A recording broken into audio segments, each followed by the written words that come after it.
E aí, pessoal, como é que estão todos? Já acostumados com a realidade da quarentena? Eu ainda não tô não, viu? Saudade de todo mundo. Mas vamos lá. A leitura que a gente vai fazer hoje, o texto é relativamente pequeno, mas tem bastante importância e bastante substância. É do livro Caminho, Verdade e Vida, que foi ditado por Emmanuel para Chico, certo? É o capítulo 23, intitulado Viver pela Fé. Vamos ao texto aqui. Então vamos lá. Esse texto, inicialmente, ele foi baseado como que eu digo, gente? Já até esqueci. Na carta que Paulo mandou aos Romanos, tá? No primeiro capítulo, no versículo 17. E Emmanuel tirou um recorte, bem pequenininho, uma frase que diz assim: mas o justo viverá pela fé. E aí ele escreveu o texto que a gente vai ler hoje. Então vamos lá. Na epístola aos Romanos, Paulo afirma que o justo viverá pela fé. Não poucos aprendizes interpretaram erradamente a assertiva.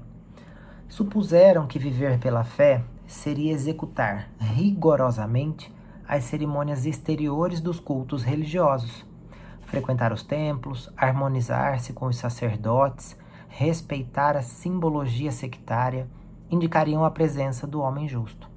Mas nem sempre vemos o bom ritualista aliado ao bom homem. E antes de tudo, é necessário ser criatura de Deus em todas as circunstâncias da existência.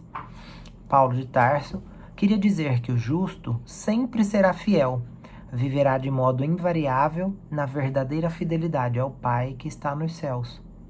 Os dias são ridentes e tranquilos? Tenhamos boa memória e não desdenhemos a moderação. São escuros e tristes? Confiemos em Deus, sem cuja permissão a tempestade não desabaria. Veio o abandono do mundo? O Pai jamais nos abandona. Chegaram as enfermidades, os desenganos, a ingratidão e a morte? Eles são todos bons amigos, por trazerem até nós a oportunidade de sermos justos, de vivermos pela fé, segundo as disposições sagradas do cristianismo.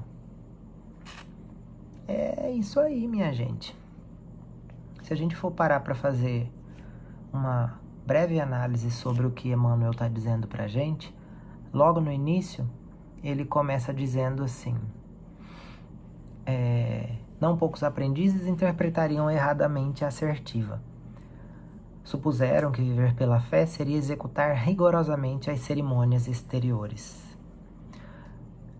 E vejam bem, quantos de nós não vive para caber nos padrões impostos pela sociedade, pelas questões do trabalho, pela família, pelas casas religiosas ao qual a gente frequenta, certo? E quando na realidade ele diz, a questão em si, mas o justo viverá pela fé. Isso não é a gente falar amém para tudo aquilo que nos é imposto exteriormente. O justo sempre será fiel, viverá de modo invariável, na verdadeira fidelidade ao Pai que estás nos céus. Ah, Carlos, mas eu preciso então ser perfeito? Eu não posso errar? Não, não é isso que Deus quer da gente.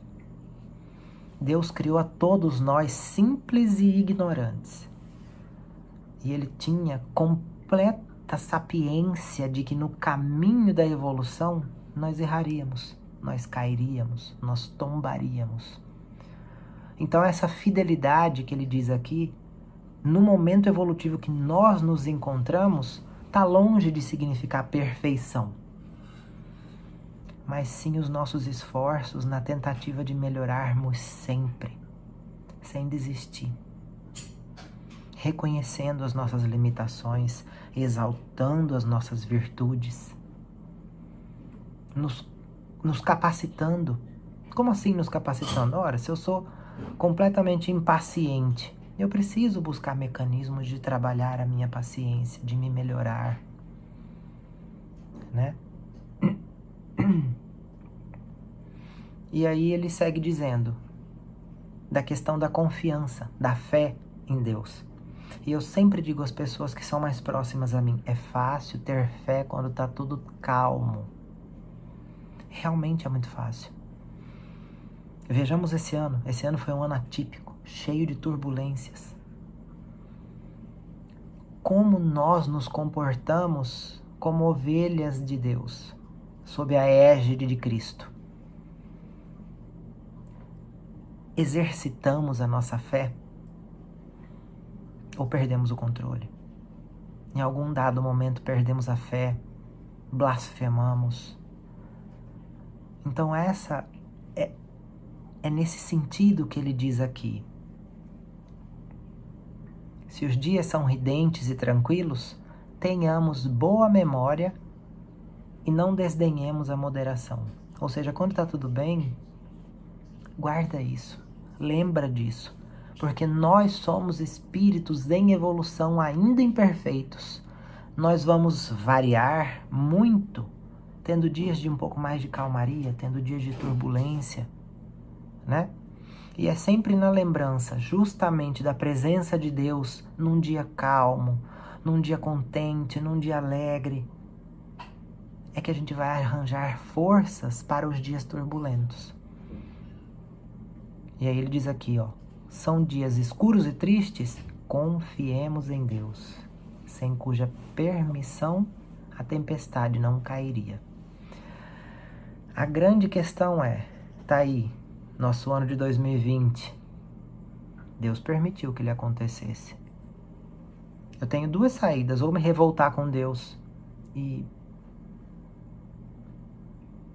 mandar tudo pro alto, ou confiar na providência de que isso foi exatamente o necessário para nós, como comunidade humana, aprendermos algo que já vinha tentando ser mostrado para nós com o passar dos anos, e a gente, pela materialidade, pela dificuldade, pelos nossos egoísmos, pela vaidade, a gente não via.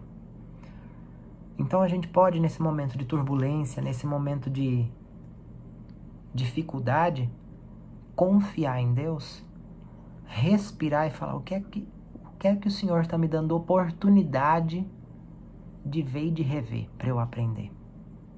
E ele segue dizendo mais ou menos nessa linha aqui, ó. Chegaram as enfermidades, os desenganos, a ingratidão e a morte, são todos eles bons amigos por trazerem até nós a oportunidade de sermos justos, de vivermos pela fé segundo as disposições do cristianismo. Sermos justos. Ou seja, apesar de Deus permitir um ano como esse, ou as enfermidades da vida, as turbulências, ele não está criando nada e falando, vou colocar um coronavírus lá no ano daquele povo lá. Não.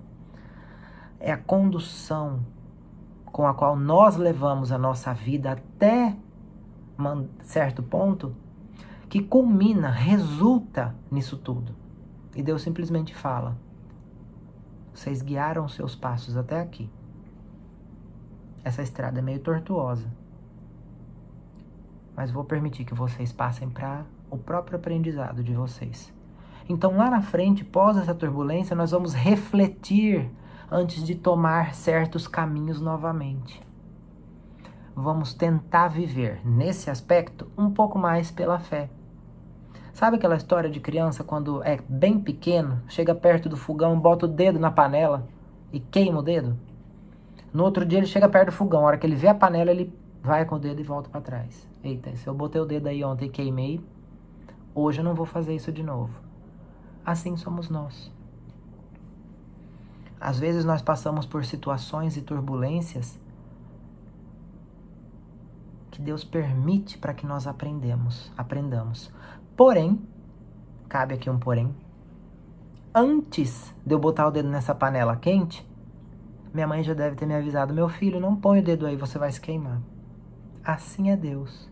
Ele nos oportuniza o aprendizado pelo amor, pela leitura, pelo conhecimento, pela observância. E a gente vai com a nossa vaidade, com a nossa correria, com a nossa soberba, com o nosso egoísmo, a gente vai perdendo todas essas oportunidades. E quando a turbulência bate a nossa porta, a gente precisa fazer essa escolha aqui, ó. Ou a gente se desespera e larga a mão de tudo, ou a gente confia em Deus como um bom cristão, tenta viver pela fé, ressignificar essa turbulência, durante a turbulência ter resignação, ter força, depois ter clareza para ressignificar isso e aprender. Então é isso que eu compreendo desse texto de hoje e fica a reflexão pra gente. Fiquem com Deus, um beijo e um abraço para todos, que eu tô morrendo de saudade de todo mundo, viu? Até a próxima.